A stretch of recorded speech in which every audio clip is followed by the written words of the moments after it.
दिल्ली के रोहिणी सेक्टर 14 में CRPF school के करीब इतवार को एक जबरदस्त धमाका हुआ, जिससे आसपास खड़ी गाड़ियों के शीशे टूट गए और इलाके में अफरा तफरी मच गई। रोहिणी जिले के deputy commissioner of police Amit Goyal ने बताया कि सुबह 7:47 पर होने वाला धमाका इतना जोरदार था कि इसकी वजह से करीब खड़ी गाड़ियों के शीशे टूट गए।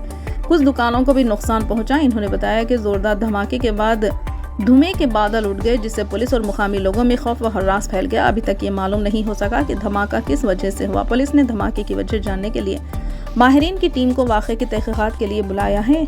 एनएसजी के साथ fire fighters, Delhi police special cell और एफएसएल क्राइम टीम मौके पर पहुंच गई है और पूरे वाक़े की जांच की जा रही है ताकि वाज़ेह किया जा सके कि यह हमला था या हादसा। डिप्टी कमिश्नर के मुताबिक धमाके में किसी जानी नुकसान की इत्तला नहीं है। मामले की संगीनी को देखते हुए पुलिस ने रुकावटें लगाकर इलाके को सील कर दिया। रियासत तेलंगाना के जिले निजामाबाद में खातून की इज्तिमाई इस्मत रेजी का शर्मनाक वाक़या पेश आया। जुमा की शाम नई पेट मंडल के डिचपल्ली गांव में 4 नामालूम अफराद ने मुबैना तौर पर एक 35 साल खातून की इस्मत रेजी की। हफ्ते को मुतासरा ने मुकामी पुलिस स्टेशन में शिकायत दर्ज करवाई। जराये ने बताया कि जब खातून बोधन में अपनी बहन के घर जाने के लिए बस का इंतजार कर रही थी कि एक ऑटो रिक्शा ड्राइवर ने इससे कहा कि वो इसे छोड़ देगा। मुतासरा ने ड्राइवर पर भरोसा किया और ऑटो रिक्शा में सवार हो गई। तहम चंद मिनटों के बाद ड्राइवर ने गाड़ी को बोधन से डिचपल्ली की तरफ मोड़ दिया और इसे एक वीरान इलाके में ले गया। जराये ने बताया कि वीरान इलाके में अपनी गाड़ी पार्क करने के बाद ड्राइवर ने 3 दीगर अफराद को बुलाया और चारों ने मुतासरा की इज्तिमाई इस्मत रेजी की। खुशकिस्मती से मुतासरा वहां से किसी तरह फरार होने में कामयाब हो गई और सुबह डिचपल्ली पुलिस स्टेशन पहुंची और शिकायत दर्ज करवाई। पुलिस ने इस मामले में केस दर्ज करके मुलजिमीन की तलाश शुरू कर दी है।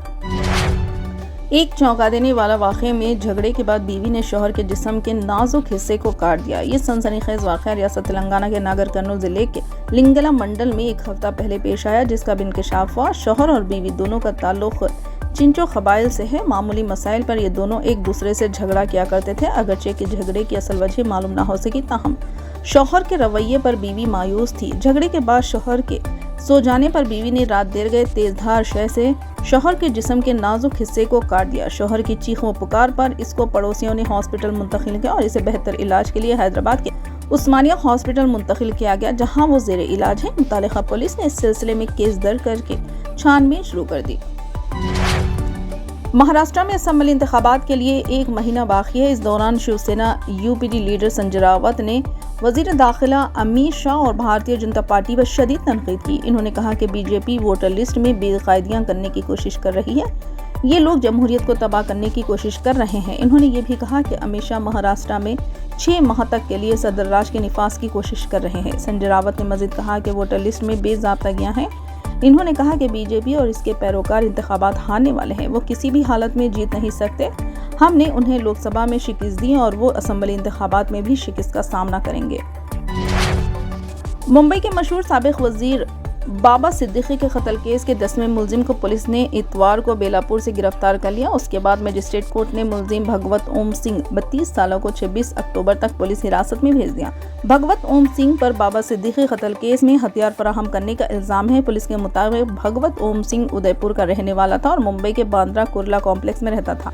हाल ही में भगवत ओम सिंह बेलापुर में रहने लगे। इस मामले में अब तक गिरफ्तार मुलजिमीन से पूछगछ के बाद पुलिस ने भगवत सिंह को आज नई मुंबई के बेलापुर में गिरफ्तार किया है। उसके बाद पुलिस ने मुलजिम को मजिस्ट्रेट की अदालत में पेश किया और अदालत ने भगवत सिंह को 26 अक्टूबर तक पुलिस की तहवील में भेज दिया। इस मामले की गहराई से तफ्तीश जारी है। काबिल जिक्र है कि साबिक वजीर बाबा सिद्दीकी को 12 अक्टूबर को बांद्रा में इनके एमएलए बेटे जीशान सिद्दीकी के दफ्तर के बाहर गोली मारकर हलाक कर दिया गया था। इस मामले में पुलिस ने अब तक कुल 10 मुलजिमान को गिरफ्तार किया, जबकि 3 मुलजिमान के खिलाफ लेकआउट सर्कुलर जारी किया गया।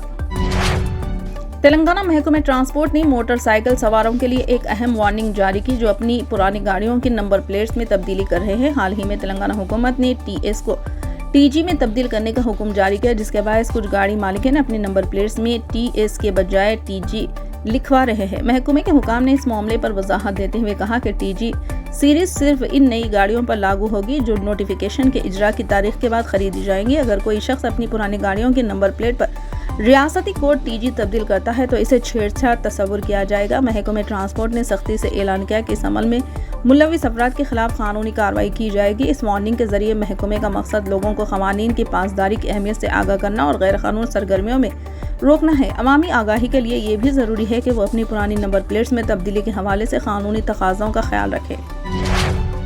आंध्र प्रदेश के वज़ीर आला चंद्रबाबू नायडू ने अवाम से अपील की है कि वो ज़्यादा बच्चे पैदा करें। इनके इस मशवरे की बुनियादी वजह यह है कि रियासत में बुजुर्गों की आबादी ज़्यादा है। हफ्ते के रोज़ उन्होंने इस बारे में कहा कि रियासती हुकूमत आबादी के इंतज़ाम के लिए एक मनसूबा बना रही है। इसके तहत एक बिल लाने पर गौर किया जा रहा है जिसमें ज़्यादा बच्चे वाली फैमिली को मुराद दी जाएगी। वज़ीर आला ने अपनी बात को जारी रखते हुए कहा, पहले हमने ऐसा कानून बनाया था जिसके तहत 2 से ज़्यादा बच्चे वाले लोग इंतखाबात नहीं लड़ सकते। हमने अब इस कानून को ख़त्म कर दिया। अब इस की जगह ऐसा कानून लाएगा जिसके तहत सिर्फ वही अफराद इंतखाबात लड़ सकते हैं जिनके 2 से ज़्यादा बच्चे हैं। हुकूमत ज़्यादा बच्चे वाले कुंबों को मुराद देने के बारे में गौर व फिक्र कर रही है। फिलहाल के लिए बस इतना ही। देखने के लिए शुक्रिया।